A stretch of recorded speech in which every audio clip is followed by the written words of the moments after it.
Hello. In Destiny, there is a large array of different exotic weaponry available to Guardians. Exotic weaponry are extremely powerful, unique weapons that have their own unique special abilities, attachments, and just general style and gameplay style overall. Now, there are quite a lot of exotics in the game, and I thought I would make a list just listing my favourites. I'm not going to put anything like Gjallarhorn or Vex Mythoclast on this list simply because I've never used them. I can't class it as a favourite if I've never used it.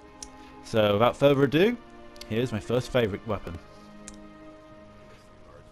My first favourite weapon is the Last Word.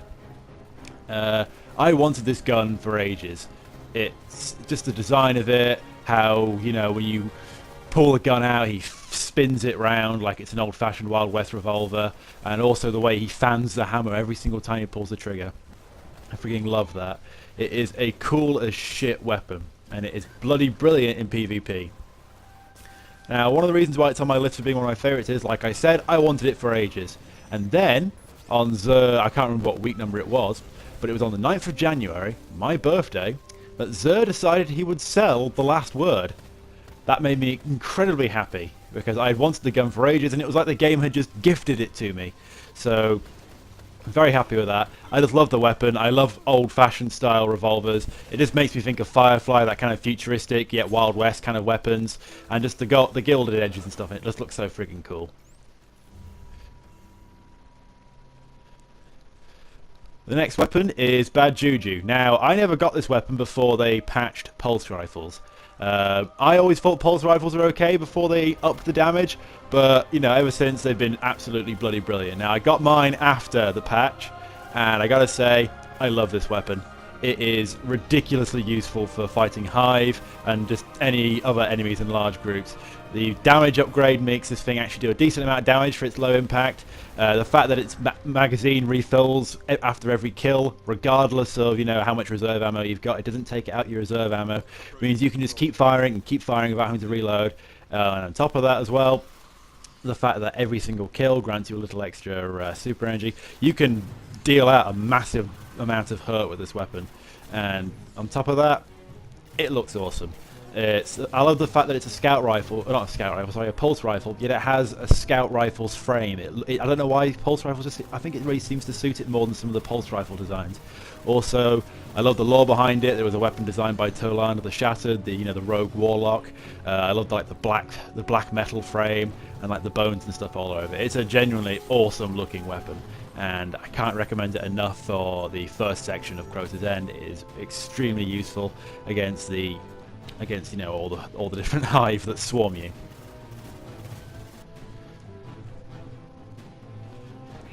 Next weapon is the Fourth Horseman.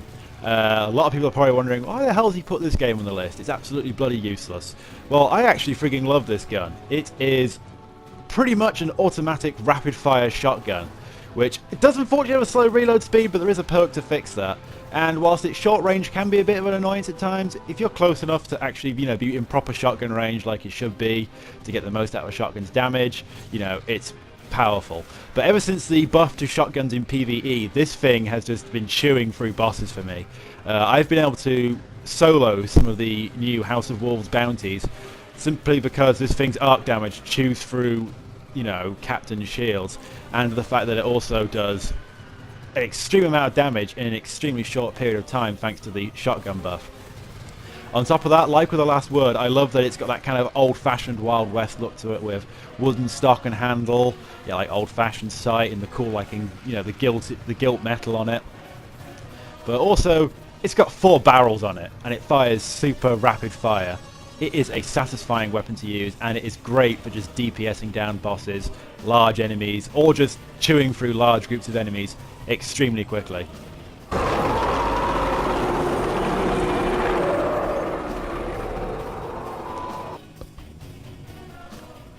The Hawkmoon is a weapon which I only really got recently. I got it about a few weeks back, maybe about 5 weeks ago, but it is fast become one of my favourite weapons. I can understand now why people say it is one of the best hand cannons in the game. If I wanted a high impact hand cannon, I used to go for my Fawn, and I loved my Fawn, but Hawkmoon just replaces it. It's a massive magazine of 13 bullets. It's essentially overpowered version of Luck in the Chamber, where you can essentially get 3 stacks of Luck in the Chamber on 1 bullet, causing what is essentially a one-shot for even Guardians on PvP, and it's high accuracy and just decent fire rate as well, make it an incredibly useful weapon. As well as that, I do like the design as well, but also I don't like the design as much as, say, Last Word. It looks less like a revolver. It still does look pretty badass, that kind of like silver fluted barrel with like the little engravings of hawk feathers on it, and you know, the little hawk talon on the bottom. It does look cool. Of course, I feel sorry for Xbox players. They can't use this weapon yet. It's PlayStation 4 or PlayStation 4 and 3 exclusive.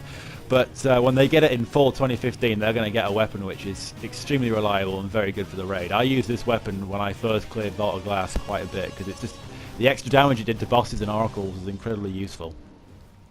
The weapon is great in PvP. Because it's got such a large magazine, you don't have to worry so much about running out of bullets and reloading so much as you do with, say, the Last Word. It won't drop them as quickly as the Last Word, but in terms of just being able to survive longer and against more than one person, it has a bit more utility in big firefights rather than just those one-on-one duels. I'd say use Last Word for Rumble and Skirmish, whereas anything like Clash, Control, or Salvage, I would personally use the Hawkmoon just because it's got a bit more of a utility, you know, in the bigger firefights. Plus, the extra damage it does on headshots, if you can proc its extra damage perk, is ridiculously powerful. It's because it's so random, you don't have to worry about it being overpowered, but when it happens, it's glorious. Now, the Universal Remote I only acquired this week, but I have fallen in love with this shotgun.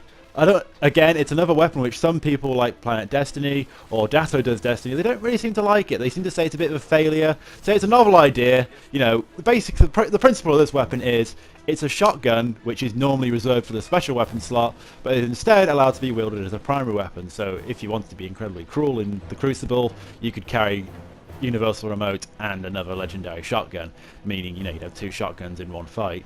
So yeah, you can do that, but it's powerful. It's got a good. Its stats are quite deceiving.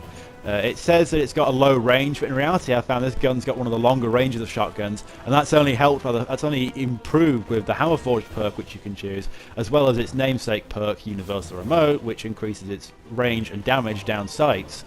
So yeah, its utility is, I think, quite useful. It's a longer range shotgun. It's got a decent power. It's a bit slower reloading than I'd like, and it's a rather slow fire rate, but it's a good trade-off.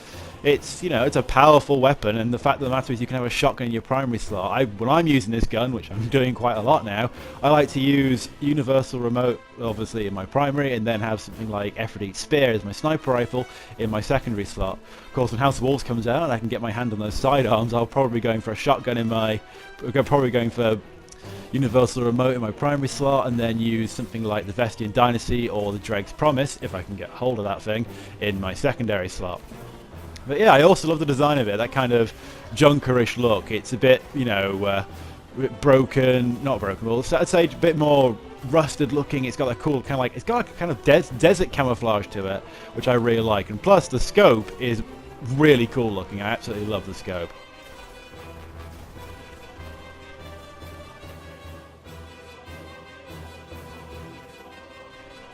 Patience and time. This weapon was my first ever exotic, and I got this weapon in the time before they fixed engrams and made them a bit more fair. This weapon I got from a purple special weapon engram, which I earned from the Crucible. I got it randomly, and when I unlocked that engram, I was thinking, oh, it's just going to be shards or another crappy blue item, but instead I was rewarded with my first ever exotic. And that was the point when afterwards I always thought, Destiny's RNG, it's not as bad as people say it is. But onto the weapon itself. it's a really reliable sniper rifle. If there's an arc burn on a Nightfall, I tend to find myself swapping to this a lot more than, say, the Icebreaker's got the utility for its regenerating ammo, but I've always found that Patience and Times is a little bit better for me, personally. I know lots of people prefer Icebreaker, but for Nightfalls and weeklies, I've found Patience and Time to be a lot more useful. It's got a decent set of perks on it. Its basic magazine size is only 4, which I'm not a fan of, hence why I tend to use Field Scout on it, which boosts it to 6 and gives me a lot more sniper rifle ammo. I'm a bit more comfortable with, 6 bullet round mags. It's a lot easier for me. In terms of its look, I really like the fact that this is a basic kind of looking sniper rifle. It kind of reminds me of Mad Larkin's sniper rifle from the Gaunt's Ghosts novels. It's got like a cool wooden stock. It reminds me of his long lad. It's got the kind of the cool camouflage netting on it, and it's one of the more useful sniper rifles in PvP with the fact that you can turn invisible if you aim down the sights long enough. And finally is the Suros Regime, the weapon that everyone says is a shadow of its former self. I never used Suros when it was stupidly overpowered. I was the victim of many a death by Suros, and it is nice to be in the Crucible and not have to die from Suros. I can remember the last Iron Banner I took part in, nothing but Suros regimes. It was a Suros clusterfuck. But is it as bad as people say it is now after the auto rifle nerf, which I still think went far enough. It was a good nerf. It needed to happen. But that's off topic. But no, do I think that it's a bad weapon? Hell no. Some people seem to think that it's a bit of a middling weapon now, but it's not. It's got a high impact. It's one of those slow firing, high impact assault rifles like they used to be at the beginning of the game of Destiny when it first launched. And yeah, it's a powerful weapon. The ability to focus fire, the ability to do more damage with a slower fire rate whilst aiming down the sights, I find really useful for longer range shooting, and I find it's great for just being able to whittle down bosses. Fogoth, the Untamed, he's really easy to beat with it because the slower rate of fire means less recoil, meaning I can focus on his stomach more and I can stagger him more. I don't really use assault rifles much in PvP. I'm more of a hand cannon / shotgun kind of guy. Maybe use sniper rifles occasionally, but I like to use assault rifles for PvE. So if I ever need to use an assault rifle, I bust this baby out. But yeah, it's a good weapon. It's a workhorse weapon. It's one of those weapons where it's not like particularly special, but it gets the job done. It's good, it's effective, and it's not too bad looking either. So those are my, I believe, top 7 favourite exotics in Destiny. Obviously this was released before the House of Wolves, so I can't talk about the House of Wolves exotics. I haven't used them yet, but I really cannot wait to get my hands on them, especially considering the fact that they're all Fallen themed. I love the looks of them. We get to finally get our hands on some Fallen weapons. So yeah, can't wait to play House of Wolves. Can't wait to bring those exotics up to the next power level. Hope you enjoyed this video. I hope you agree with my choices. See you in the next one.